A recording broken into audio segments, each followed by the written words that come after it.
Okay, welcome back. It's Conger Live's Quick Drafts, and we are going into game four now. I lost games two and three, kind of sad, so this could be the last game of this series. We're going to find out. This deck isn't the strongest. I've had a little bit of struggles these past couple games, so I'm really hoping for a win. Of course, only the cards will tell, and if I make mistakes or not. So, if you guys watched my original series, my game seven, I lost on that because of a fatal error I made. Couldn't understand game two why I lost that one until after the fact. I realized what was going on. And in the last game, he used a Song of Fraley's, which just gives him such a ramp. +1/+1 counter, not +1/+1 till the end of turn. It's a +1/+1 counter. I go first with only 1 mana. I'm gonna have to take a mulligan. Not something I like doing, but can't start with 1 mana. 7 cards like that. So we'll see if he's going to keep 3 and 3. This works, so I'll go ahead and keep. 2 Bloodstone Goblins. It's a playable creature. I'll go ahead and leave it on the top. So at least by turn 3, I'll have 3 2/2s on the board. Which is decent board presence for early game. So then if I'm turn 4, I can play the Wild Onslaught, and they're all 3/3s. Giving myself a little bit of aggression option. We'll see. Since I am first to play. I'm play the Goblin first.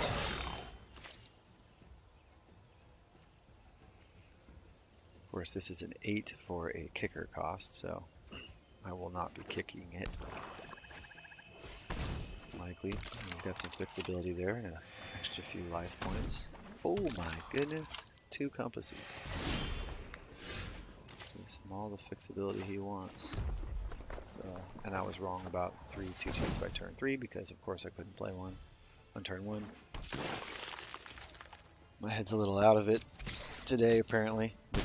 Making some just bad thought progressions, it feels like, but it's alright. It's a game. I'm here to have some fun. Of course, it's more fun when you win. But we'll just see how things go now. He's in a 3-color deck. Could potentially be going all 5 colors. I wonder if he grabbed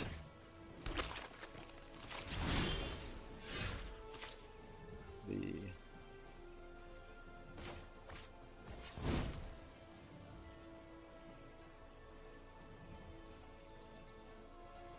because he has the compasses on the board, he gets the option every time I do anything. So this will likely slow the game down if the dude doesn't realize, oh yeah, I gotta click every time something happens.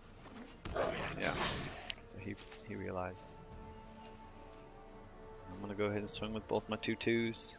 They'll probably take out the corrosive ooze, although he may not have any equipment in his deck, and then he'd want to take out the bloodstone in case I kick something. Yep.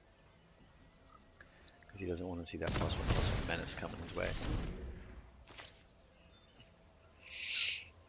I have a feeling with this, he probably got one of those guys that gets +1/+1 to all fungus and sapperlings. But of course, if in this type of limited event, surveyors are great. Which is the battlefield, search for a basic land card.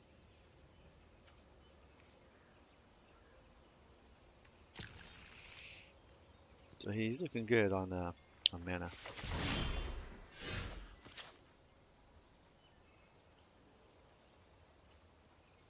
I'll go ahead and play the Flame of the Keld because cards in my hand not really going to be that useful to me right now.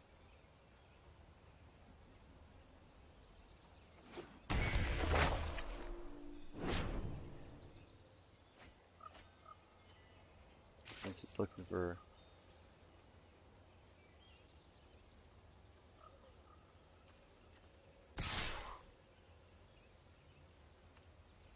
I'll attack with just the ooze. Try and force a blocker. Saving, of course. Yep.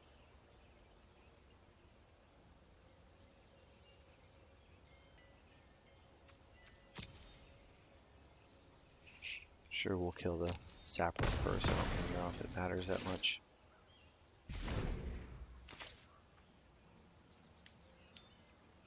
Like I said, if he has that card that boosts the sapling's power, that's the better one to get rid of. So I get to draw 2 cards, so 3, because I get my starting card at my turn, and then I get the effect of the Flame of the Keld, which is nice. It would be nice to, in those 3 cards, get a land and a Rada. Ah, 2 cards. Put one in your hand, the other in the graveyard. That's pretty easy. Well, get the card I want and to throw a land away. Well, unless he has a card that you can cast from the graveyard, that might be a good option. Excuse the groan of the stretch. Like I said, I really want to win, otherwise this is ending this draft for me. It's only 4 games, the first win, and then 3 losses in a row. It's always pretty tough. I always like to try to at least go 3-3. I feel like the deck is decent and at that point. Of course, when I'm getting 4, 5, 6 wins, it feels good.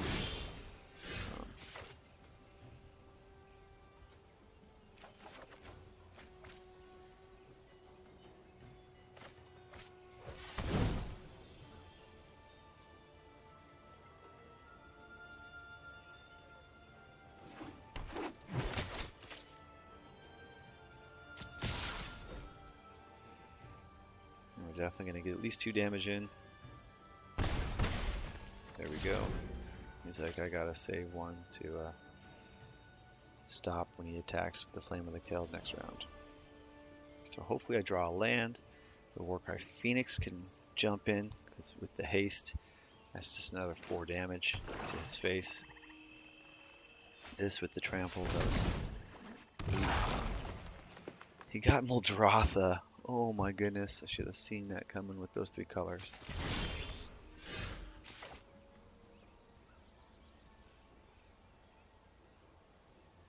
It's 2 dead.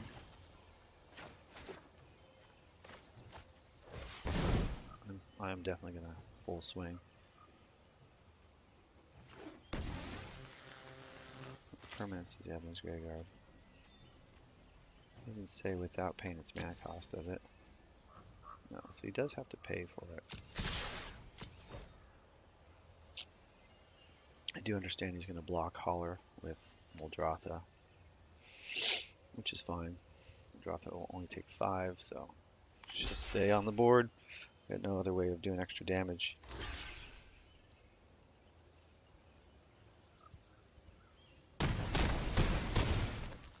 But it was a pretty heavy hit, bringing him down to 10. The Warcry Phoenix will ping him, so in 5 turns he's done unless he can get some flyer blocking or artifact his creature. He's also, oh, he can play the Surveyor as well. Most likely he'll just play the big creature though. It costs 6. I would. Of course I don't know what he's got in his hand. Nice thing is they're not tramples.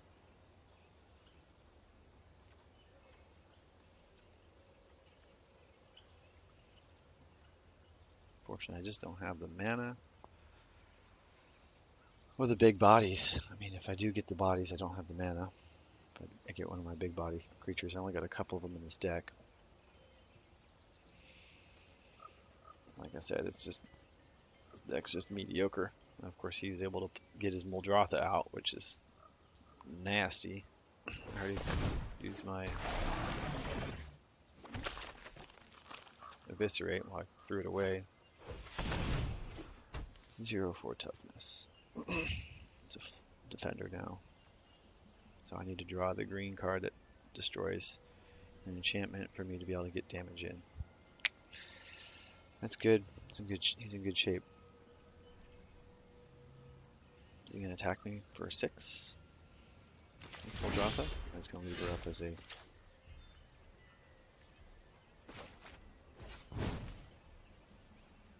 Blood Towel Candle on the board.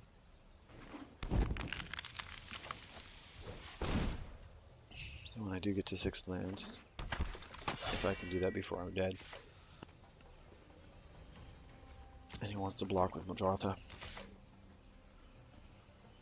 Yep, so things are looking much better for him than for me because Muldrotha is so good. Being able to just bring a card back of each type every turn. So every time this Yavimaya Shepherd dies, he can just keep casting them and just keep building up Saprolings. That's one thing. And then if he's not dead, he just keeps bringing other things back. He can bring back the Surveyor. He can bring back the Worm, which is nasty. Big old nasty beast. And that's why he used the final parting to get Muldrotha out of his deck. Really great. Oh, nasty. So he's going to gain life by sacking Thalids. Ugh.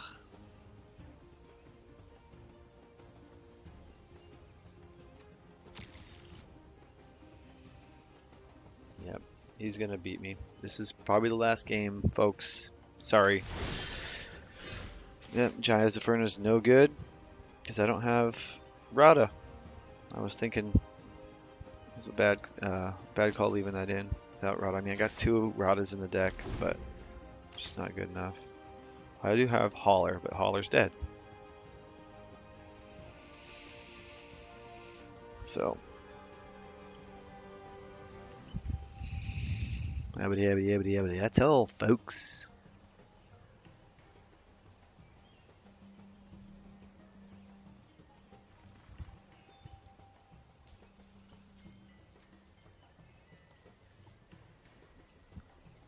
This is all her abilities. It's no longer a flyer.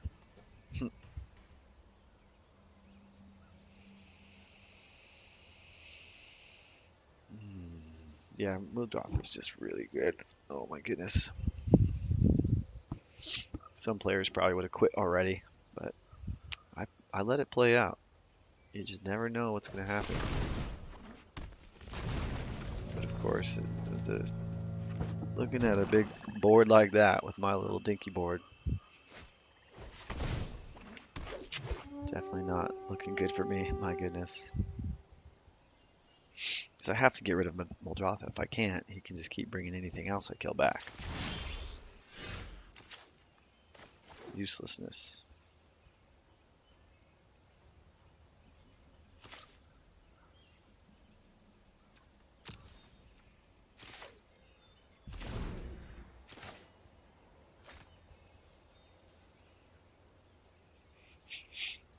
It would be nice if I could somehow cast Jayazamoling Inferno for 6, take out Muldrotha the Worm and do 6 to the face. But that's probably not going to happen. I need 3 more lands and Rada.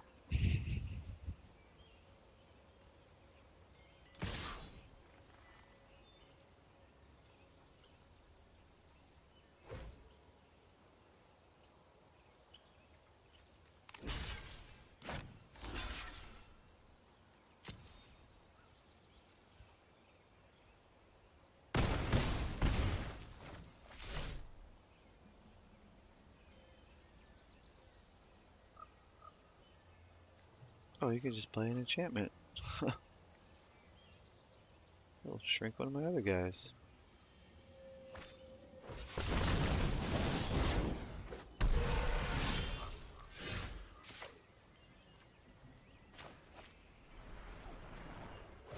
Yeah, I'm doomed, folks. I'm sure most of you have walked away already and are not watching. Clicked on another video if you've even began watching in the first place.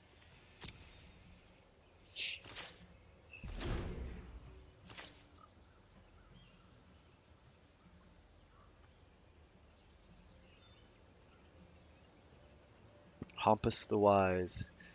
He was very wise to draft the deck he drafted. But of course, with Muldrotha, could have been pack one, pick one. I would have been like, yes, I'm going black, green, blue. And then seeing those navigators come to pass by, he's like, yeah, I need the fixability. And then, of course, seeing the final parting. It's an uncommon. He's like, oh yeah, that'll give me my Muldrotha. second chance of getting that full swing. Not surprised.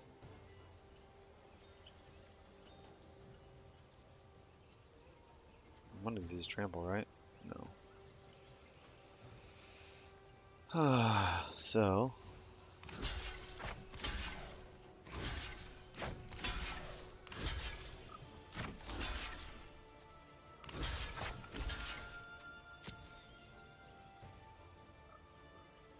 Oh yeah, I'm dead.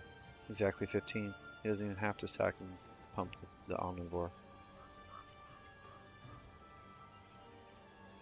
Game over, man. Game over. Just, I don't know if he's doing the math, but it doesn't matter. Even if I were to block and not try and kill Muldratha and just block the other big boys, could have maybe held on for a turn, but there's really no point. Well, there you have it, folks. My blocking decisions is probably the biggest mistake I've made in this game. But really not a lot you can do up against Muldratha unless you have that removal spell right away to deal with her. Because that legendary elemental, yeah, of course, the Thallid Omnivore. Doesn't need to do that for the guaranteed damage, but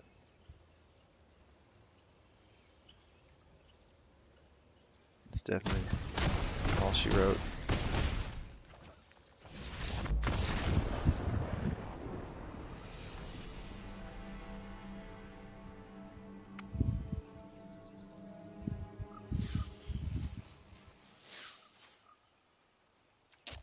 Well, I'm going to claim my prize, my dinky prize of a pack and a couple gems. I do have enough gems that I can do another draft, so we're going to set that up here shortly. Thanks for watching, and give us a like and subscribe. Thanks.